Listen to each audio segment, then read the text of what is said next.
Alin dyan, boss? Yan. Yan, lahat yan. Oh, sige. Luway lang kamo, luway lang kamo. Luway lang. Opo, pwede? Oo. Opo, okay na po. Tricycle na lang. Oo, doon sa tricycle. May mga tumulong sa atin dito. Dito na tayo sa Bulat.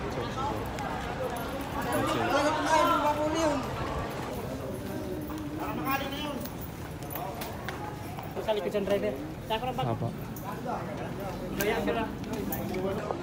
Dito tayo sa Bulan, Sorsogon. So papunta tayo ng Zone 8. Ayan dyan, tara sakay na tayo.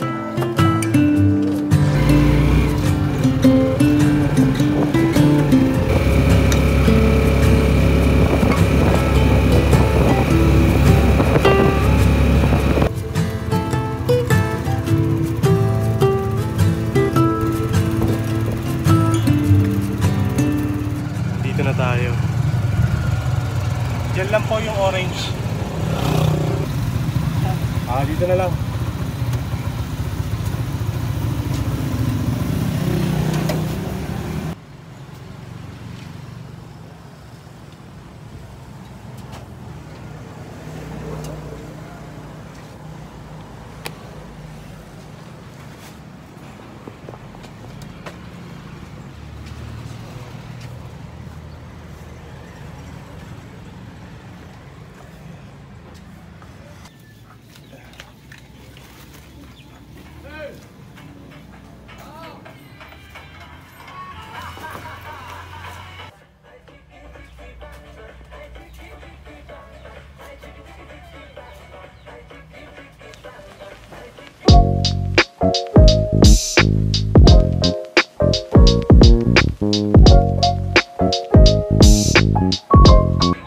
So yun guys.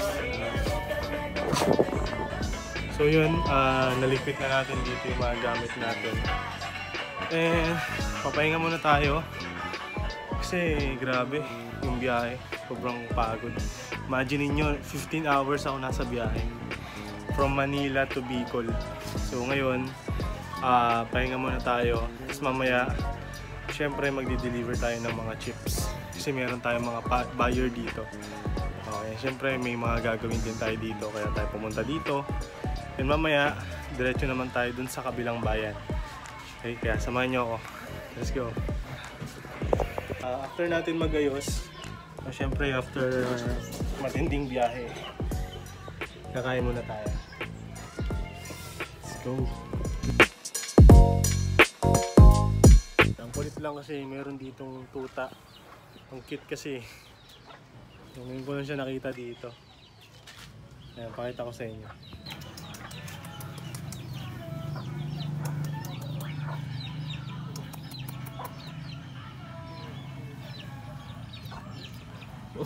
Yaprox.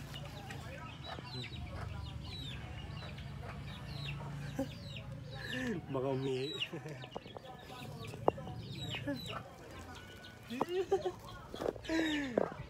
Natin tong aso. Wala pa. Excited ka masyado eh. Ito, tara, tara.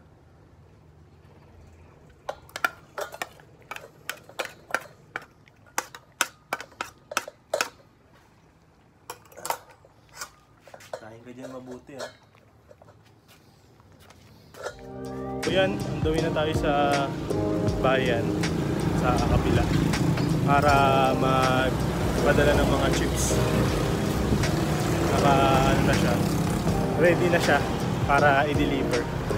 Ayan, samahan niyo ako. Tara. So yan, yun yung pangalawang bahay namin dito.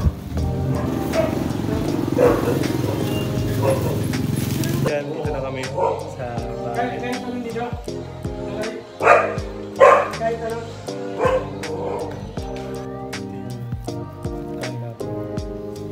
Carbonara.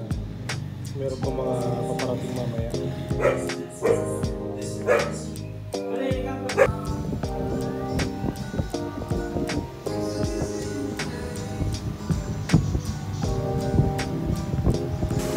Balik muna tayo sa bahay ulit.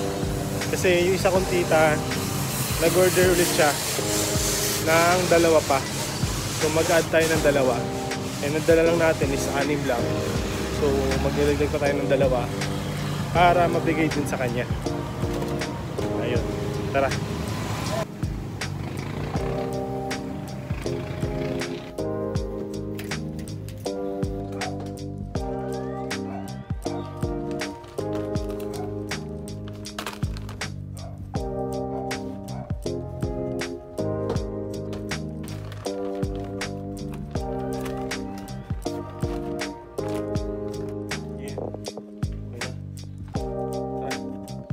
Nakabalik na tayo. Ano ba yan?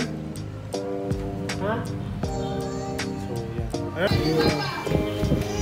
Nagbayad na. Thank you, thank you.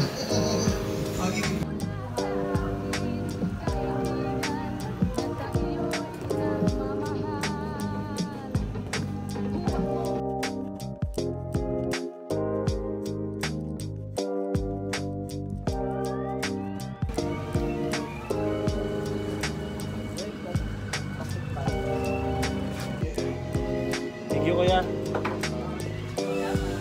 So yun guys, pupunta tayo ng sentro ngayon kasi titignan ko kung magkano yung kilo ng kamote dito sa Bulan. Tignan natin kung may pinagbago ba. Pupunta tayo ng palengke.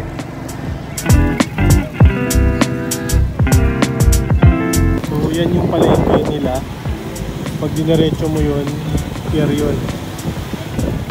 Yung mga kuha ng mga isda dito. Guys, nandito tayo ngayon sa pier nila. Yan yung pier, oh. Grabe.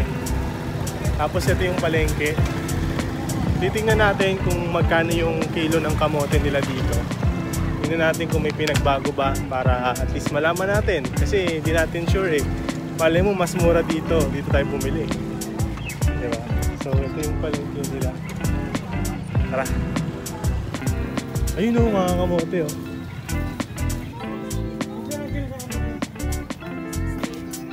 $60? Muro dito, no? Ano to, Dilaw? Galing yan, yung mga kamote dito? Sa Uwas. Owas? Owas. Albay. Ah, okay, Albay. So yan, galing sa Albay, mga kamote dito. Ngayon guys, galing kami sa loob. Loob tayo eh. Buti may dala akong power bank. So yung kilo ng kamote dito sa Bulan is 60 pesos. So may isa kami natanungan doon na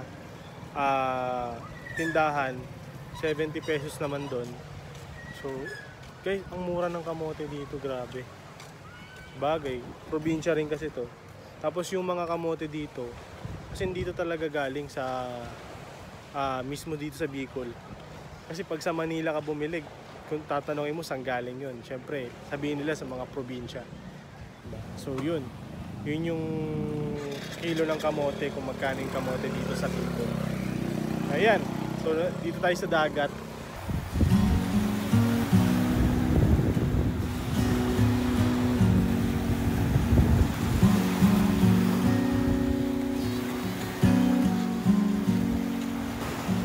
Mas dalo, pwede maligo.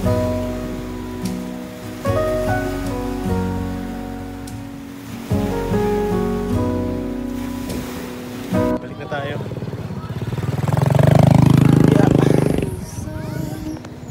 If I got every word perfectly weighted on a thin piece of paper.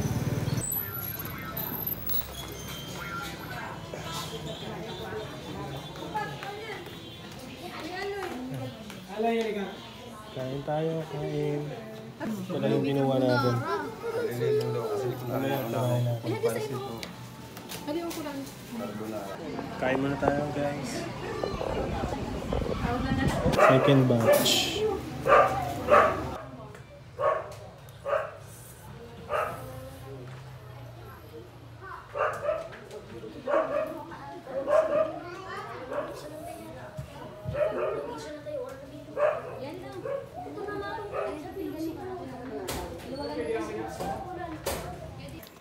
Pauwi na tayo. Thank you. Salamat po.